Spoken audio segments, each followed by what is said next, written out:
So, finally back home. Yeah, back in the Bram. So, check that out. I gotta get that seal ring off.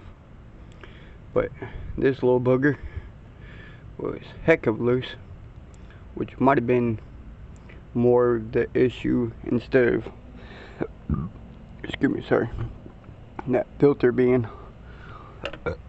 excuse me, sorry, being a problem. Thought I was leaking from there. More than likely was leaking from there, but no, it's not going to help the fact that when I was taking that filter off, this plugs into here,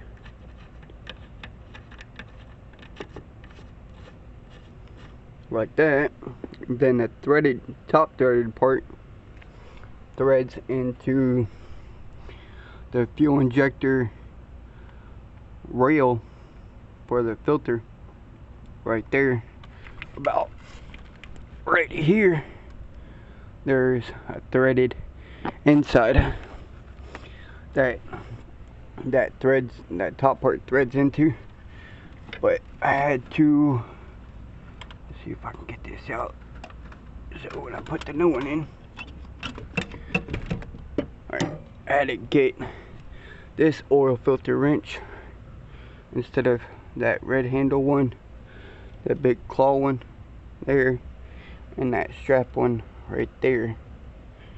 So I had to get one of these to fit up in there, and then pry it back to undo the filter, and then hopefully I was hoping taking this off I can see that there was a nut here in the middle to put that back in to there, and then tighten it up with a socket, and then that way when I put that back on, this will already be tight. But of course there ain't no nut there in the middle, so it would be a real task to make sure this is completely tight to the fuel rail, and that way it doesn't lose prime, my cold start issue, and have good seal and good pressure at the filter. But let me get this seal ring off and get my new filter out of the truck. And this is the major part that I was waiting on. That little plug right there, that's to tell the motor, the dash, if there's water in the line, and that hose, that connector right there connects to where that little connector is there, the little red piece. So fuel filter on the way, and then jump back on the battery terminal issues and get it started, and then I can put transmission fluid, the jug right there, and that dipstick right there, and I got a little trick to make that a little bit easier, like I had in the 2500. But salute blessings, everybody. Oh, and I forgot a funny clip of my brother getting there to help me, so I'm gonna do that to finally airing up. Finally got the donut on. My brother, luckily my brother, that boy, he came over with his, look at that, woo! I told him to give me the rims for my truck, but it's a little, yeah, that's what I need. That's what I'm doing with my truck. The little quick disconnect for the battery jumper, I got one of those. But yeah, luckily he brought me this bar for the jack handle and my four-way. That way I remember when I get to this part to throw that funny clip in there. So, salute and blessings, everybody. Keep on grinding. Let's get dirty. Well, I'm not too dirty right now, but see you on a minute. Alright. This is that same fitting. I just got the gasket ring off. But then I noticed that little Allen key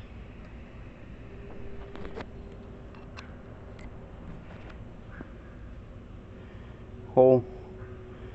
So anybody do fill filter on a 12 valve Cummins that come into that problem, it's easy to tighten it up like that. So I'm about to put this new gasket ring on there. There's actually two of them in here. One you don't need if you're also replacing the sensor on the bottom.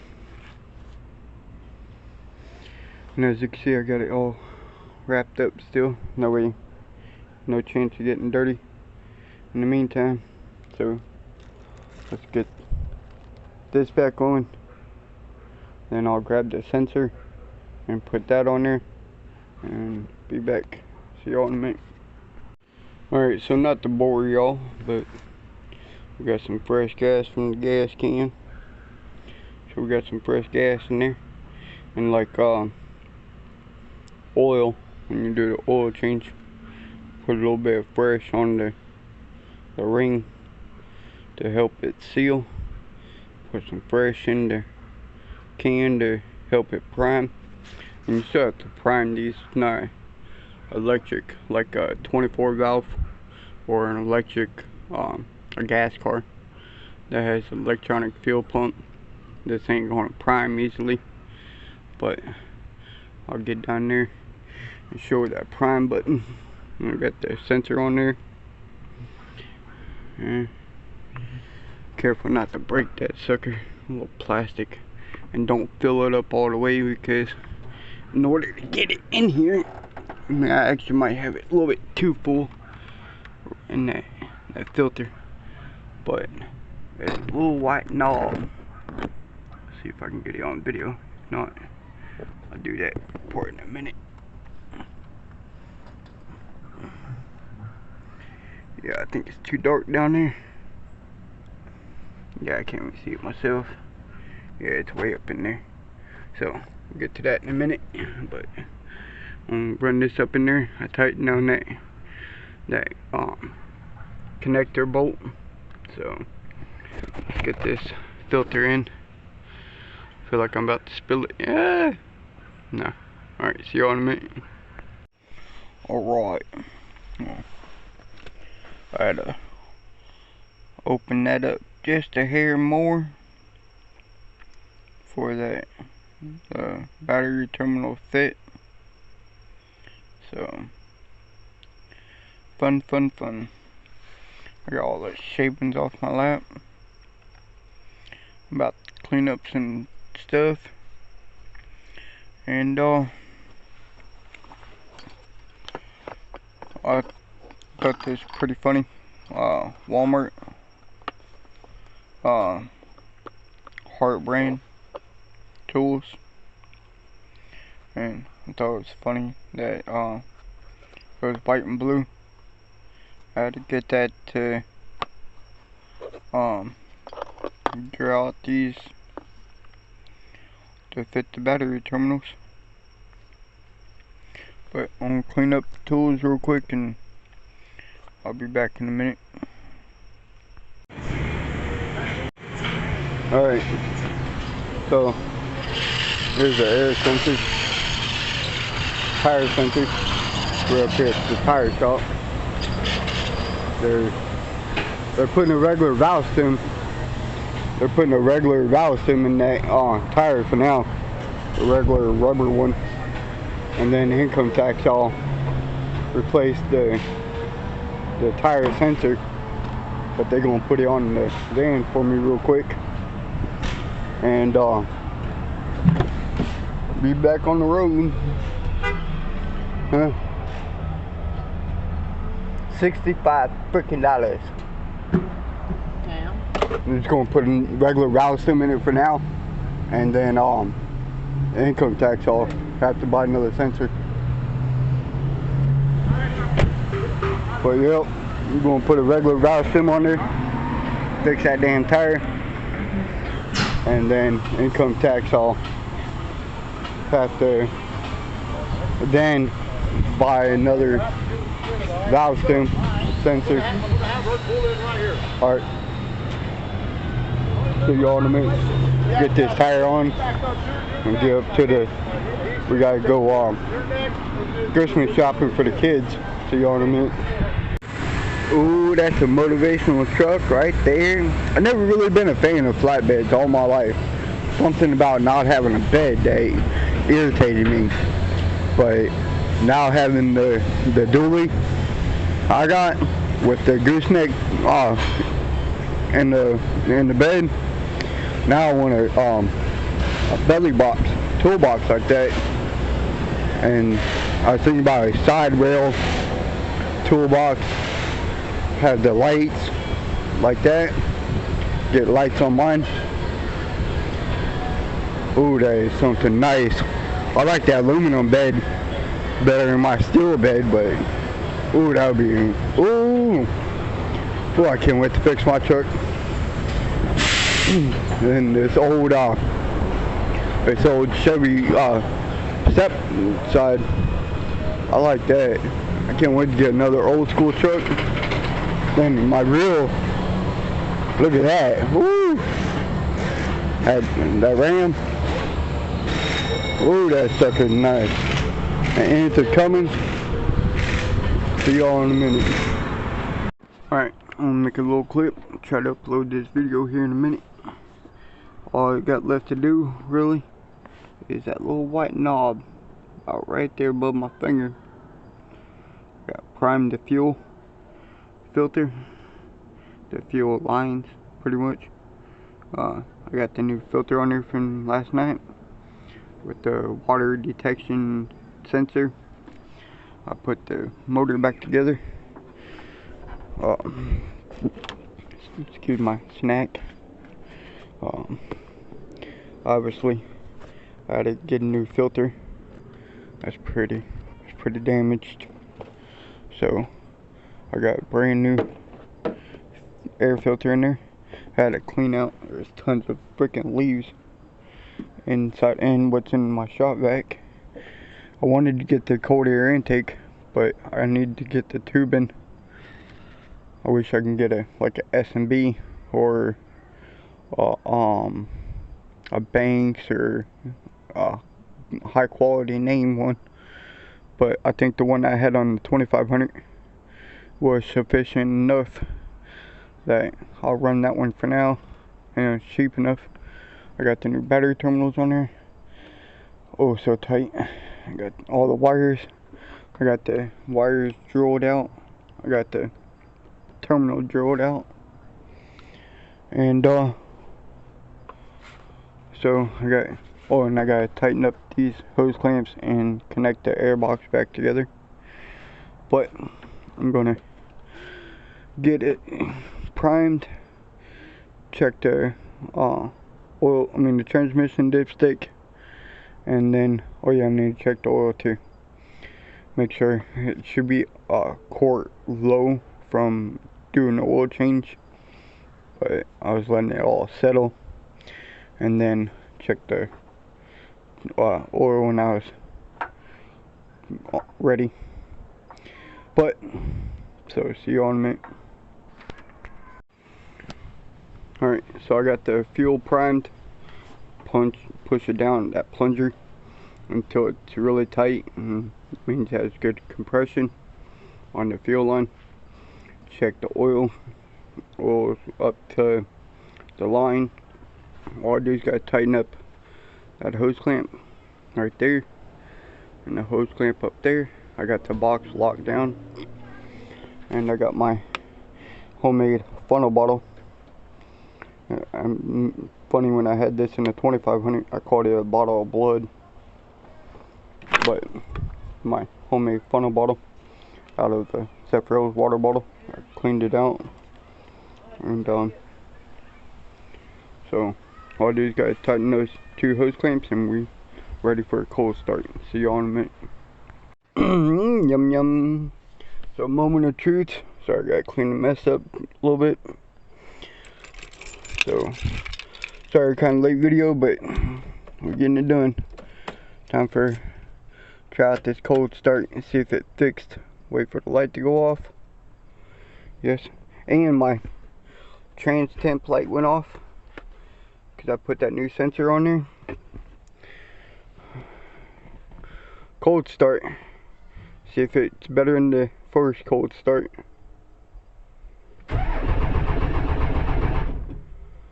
Alright, give it a minute. She's priming up.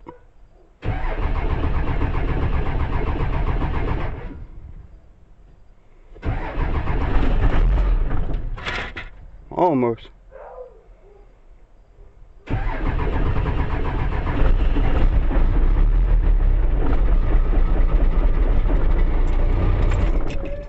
Alright, the water and the fuel light came on.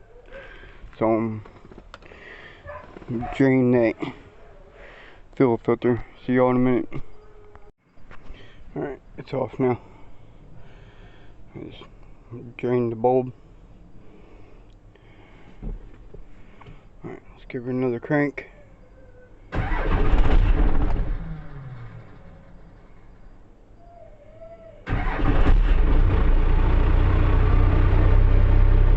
Oh, so much better. Alright. I'm going to check everything.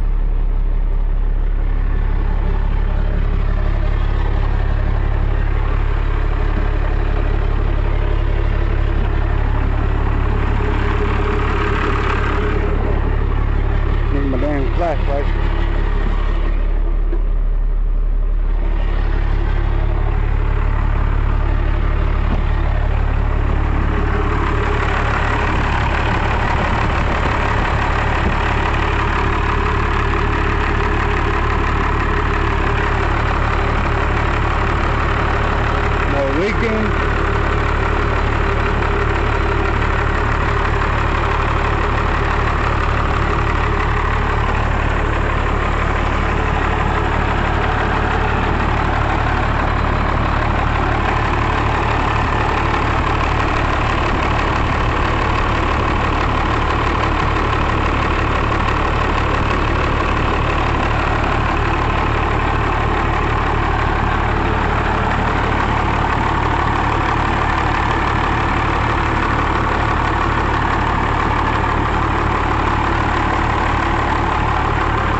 No smoke.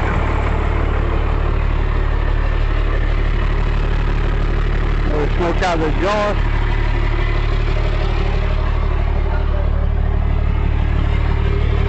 Exhaust smells fine.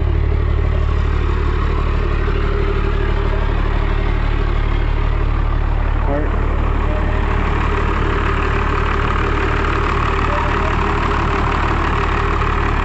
Still needs to be cleaned. Clean all that dirt and stuff on the motor.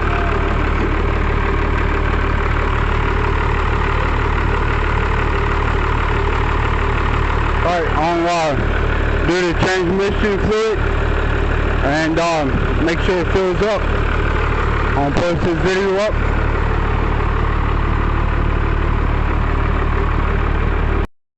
Alright, so I just crank it up.